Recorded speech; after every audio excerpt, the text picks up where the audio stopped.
Let's go to Leslie in Burlington Coat Factory, Vermont. What's up, Leslie? How are we doing? Good morning, Dr. John. How are you this morning? So good. How about you? I'm doing very well. The sun is shining.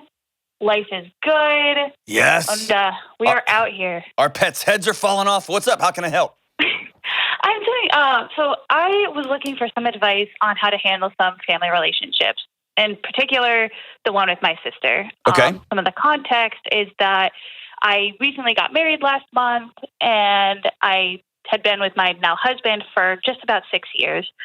Early on, there was some conflict between him and my family because he has some strong conservative values and very strong convictions in his faith, and they sort of attacked him for that.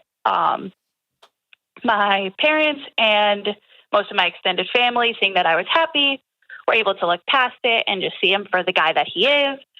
But some of my family, in particular, my sister and a few cousins who I was very close with before I started dating him, are sort of still holding on to that, not quite resentment, but, for lack of a better word, resentment. It's now to the point where, like, my sister won't talk to me, refuses to visit our house, and essentially causes drama any chance that she gets. If I'm being honest, I've never really had a good relationship with my sister, but it's definitely gotten exponentially worse since I started dating my husband. I don't want to assume any motive, but if I had to put my guess, I would think that it's partially because my husband really helped me find out, what my beliefs were and let me do my own investigating and forming my own opinions instead of just, whatever my family pushes me into, whatever box they assign me to. Sure. What can I do to help rebuild and, in some cases, build these relationships back without having to cave on my views and beliefs? You can't. Easy enough. Yeah. So, you dated this guy for 6 years, and you knew what your family thought of them. And you knew what you thought of him, and you chose him. Mm-hmm. And so, as a result of your choice, your family is now making their choices. Mm-hmm. And the challenge here is everybody's got a fantasy that they're trying to uphold. Like, I think in your heart and mind that once they realize that, no, I really love him, and yes, we see the world differently, but he's a good guy, and I'm a good person, and then we'll all just go back to one big happy family like on the TV shows. And they thought, oh, we can't stand his beliefs and values, and he's annoying, and he's got a whatever and fill in the blank. But once they get married, it'll just be fine. And then everybody realized it was exactly the same as before you were married. Mm-hmm. And so the fantasy is crumbling in front of everybody. And then people respond to crumbling fantasies in different ways. I tend to respond to them with a moment of frustration, and then just like I don't know, I don't know if it's genetic or what. I just move on. Like or Jocko, he says like, good, like it is what it is, man. Let's just move on to the next thing. Other people spend the next 40 years of their life going to war over their picture of that fantasy, what our life should have been, and it doesn't feel right, it doesn't look right, so it's your fault and it's their fault, and I'm going to create drama and whatever. So really, the thing you can do is treat your sister with dignity and respect and move on about your day, because she's chosen to not be in a relationship with you anymore because you chose to be in a relationship with your husband, right? I mean, so it's just like he said, she said, she said, he said. I think you need to grieve the fact that your family's opting out of you. Is that hard? Incredibly. Yeah. It sucks, huh? Big time. Like, is what I'm saying resonating with you, or am I out to lunch?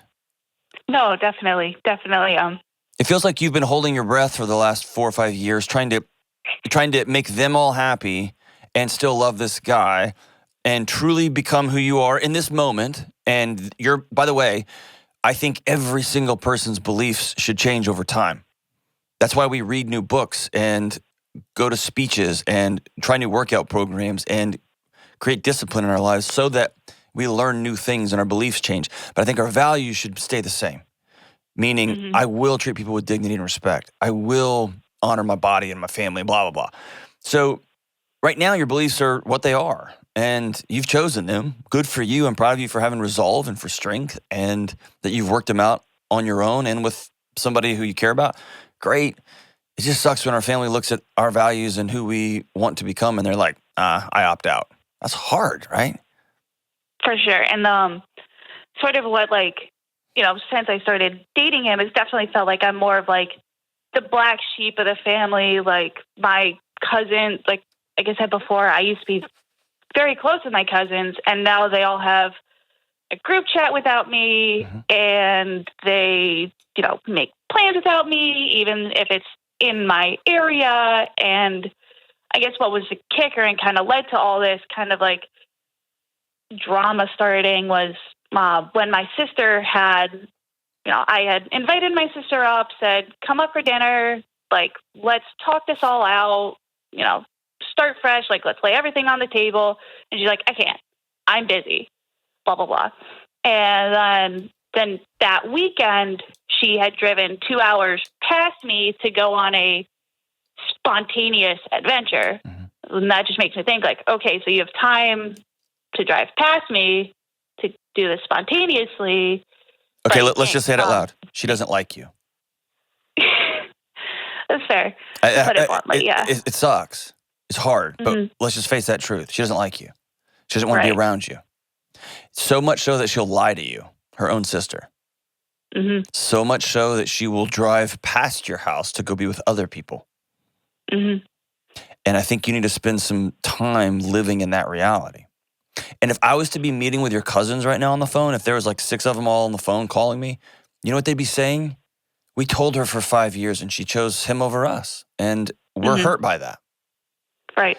And that's what you did. And I'm not saying that's right or wrong. I'm just trying to lay out the facts of this thing. For sure. So everybody's made their choices. They're big grown-up decisions. And they've led everybody to a place where they don't want to be in a relationship with each other. You want the idea of a sister, but you don't like your sister. You haven't ever. Is that right? That's putting it a bit strongly, but in so many words. Okay. Yeah. I mean, you like the idea of having a like ride or die sister that you call and you talk about things, and when you get pregnant, you're going to talk about that, and when your husband does something dumb, you got somebody to call, and that's just not going to be your situation, at least for the time being.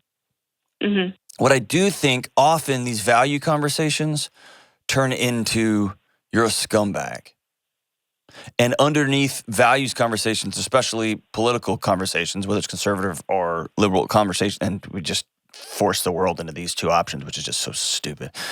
It can be values-based, but then it gets into hospitality-based. And that's where I think both sides have issues. Right. I hate your idea so much, I won't be in your physical presence. And I think that's toxic and insane. And I hate this group of people or this way of thinking or this way of being or this way of acting so much, I'm going to cash out my family over it. And I think that's insane too. I think there's a third way. Right. But that's not where your family is. That's not where a lot of families are, and that's okay. I think you've got to sit in the reality that your family doesn't want to be around you. And I'm not saying that trite. I'm saying that with a broken heart for you. And then when you grieve that, so all grief is the gap between what I expected and hoped for and reality. That's grief. I thought he would live forever. I thought she would quit drinking. I thought that he would only cheat on me one time, but he's done it 3 times. Grief is just sitting in that gap for a minute and then saying, now what? And then now what will mean you still have to have people in your life. And so you're going to have to be about making new friends, people you can call and trust and lean into. You're going to have to be about reimagining what holidays are going to look like. You're going to have to be about reimagining what your relationship with your sister is going to be. Because you're still going to have to deal with mom and dad. You're still going to have to, they're getting older, all that kind of stuff. You're still going to have a communication, even if it's just quick text messages or emails or whatever. But that's not for right now. Right now is just sitting in the grief that your sister thinks you chose him over them, and now they're moving on with their life without you. I'm sorry.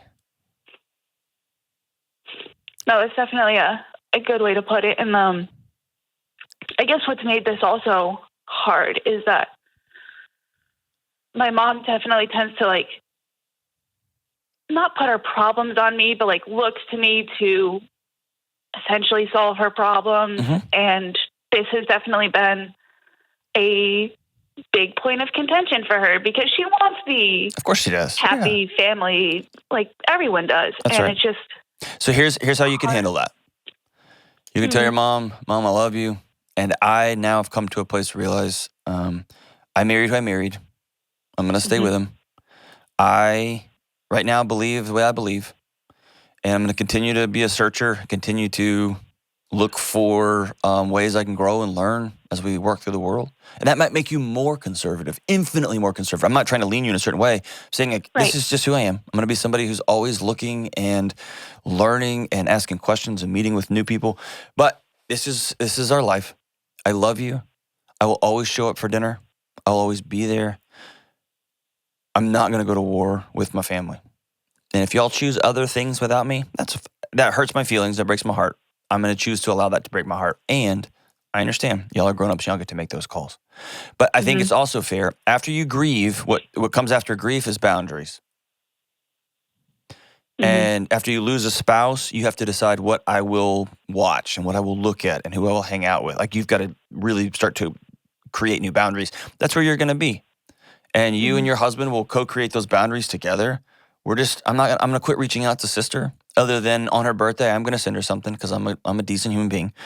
I am going to send her a text on her birthday. I am going to I'll be human. But I'm going to start doing the hard work of finding new friends. And that's hard. I'm going to do the hard work of controlling my thoughts and actions. And if she chooses to, I'm not going to put her in a situation to even lie to me anymore. I'm going to move on from that. And I'm going to tell my mom, I can't solve all of your problems. I will be there for dinner. And if you ask him to not come, I'm not going to come. And because you're putting me in a situation that I'm not going to play along with. But yeah, you got to spend some time with some grief. It's hard. You can't make people like you. And after 6 years, you made your choice. And again, I'm proud of your convictions. I'm proud of your strength. And now you made your choices. And then we're going to live in the reality of what those choices mean for you and for those that you care about. I know it's hard, but we'll be with you.